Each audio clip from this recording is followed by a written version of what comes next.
दिल्ली में कोरोना का कहर जारी है। बहुत ज़्यादा कोरोना बढ़ गया है और उसी के मद्देनज़र पिछले हफ्ते हम लोगों ने 6 दिन का लॉकडाउन लगाया था, जो कि कल सुबह 5 बजे ख़त्म हो रहा है। जिस तरह से तेज़ी से केसेस बढ़ रहे हैं दिल्ली के अंदर, उसको देखते हुए ये लॉकडाउन लगाना बहुत ज़रूरी हो गया था। ये एक तरह से आखिरी हथियार है कोरोना के से डील करने के लिए, लेकिन जिस तरह से केसेस बढ़ रहे थे, ये आखिरी हथियार इस्तेमाल करना ज़रूरी हो गया था। लेकिन अभी भी कोरोना का कहर जारी है और कोरोना कम नहीं हो रहा। तो इसीलिए उसके मद्देनज़र कई लोगों के भी, जनता के बीच में भी जब हम लोगों ने बात करने की कोशिश की, सबका मत यही है कि लॉकडाउन को भी और बढ़ाना चाहिए।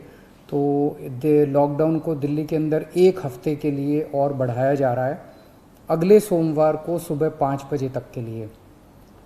इस दौरान हमने देखा, लॉकडाउन के दौरान की संक्रमण दर, पॉजिटिविटी रेट जिसको कहते हैं, ये लगभग 36-37% तक पहुंच गई।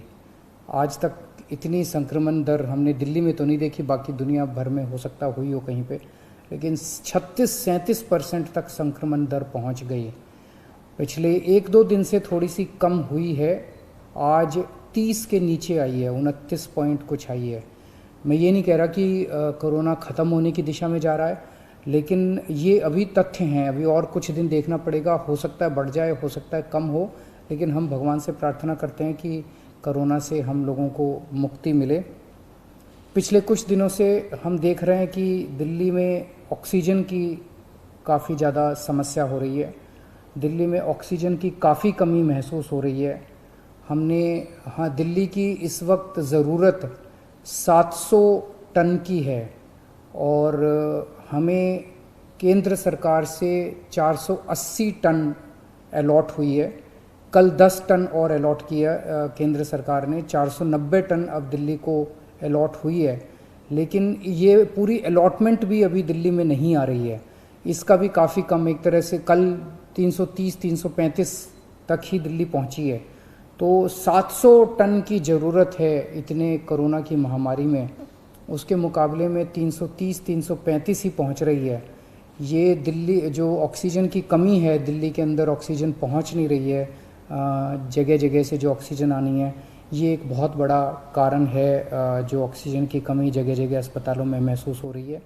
लेकिन हमारे ऑफिसर्स, हमारे सभी मंत्रीगण, हमारे सभी लोग रात रात भर पिछले कुछ दिनों में, जब से ऑक्सीजन की कमी हुई है, एक एक अस्पताल जहाँ जहाँ कमी है वहाँ सप्लायर से, मैन्युफैक्चरर से, ट्रक ड्राइवर से जो लेके आ रहा है उससे फ़ोन कर करके कोशिश कर रहे हैं कि समय पे अस्पताल में पहुँचे।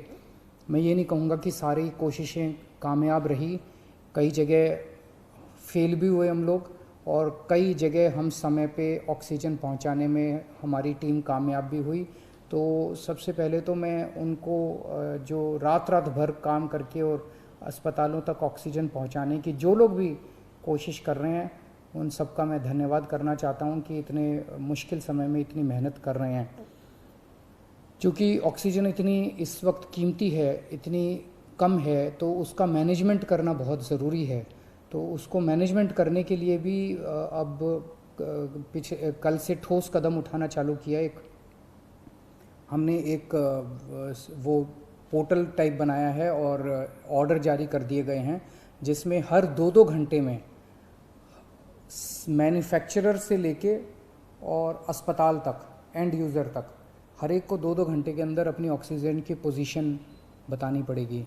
कि मैन्युफैक्चरर को बताना पड़ेगा कि पिछले 2 घंटे के अंदर कितने ट्रक उसके निकले, सप्लायर को बताना पड़ेगा कि कितने ट्रक उसके दिल्ली के अंदर, दिल्ली की तरफ जा रहे हैं, अस्पतालों को बताना पड़ेगा कि पिछले 2 घंटे में कितनी इस्तेमाल हो गई, कितने घंटे की और बच गई। ये सारी चीज़ें ताकि दिल्ली सरकार को पता रहे कि कहाँ कमी आने वाली है।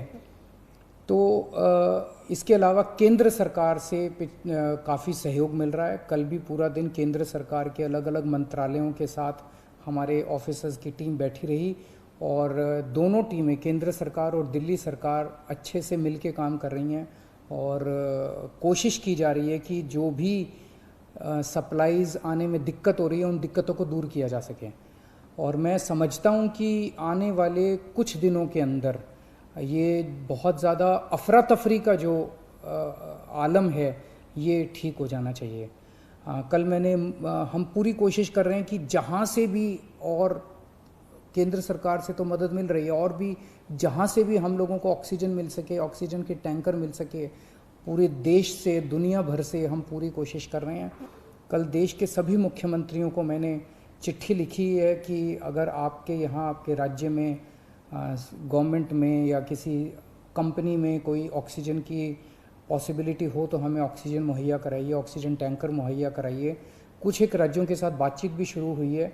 जब भी कुछ कॉन्क्रीट नतीजे आएंगे मैं आपको ज़रूर बताऊंगा। लेकिन बहुत ज़्यादा कठिन परिस्थिति है। इन कठिन परिस्थितियों के अंदर सब मिल के काम कर रहे हैं। मैं उम्मीद करता हूं कि ये जो इतनी बड़ी इमरजेंसी क्रिएट हो गई है, इससे हम लोगों को जल्द छुटकारा मिलेगा। बहुत बहुत शुक्रिया। Subscribe to our channel by clicking the subscribe button. Click the bell button and enjoy the latest uploads from our channel.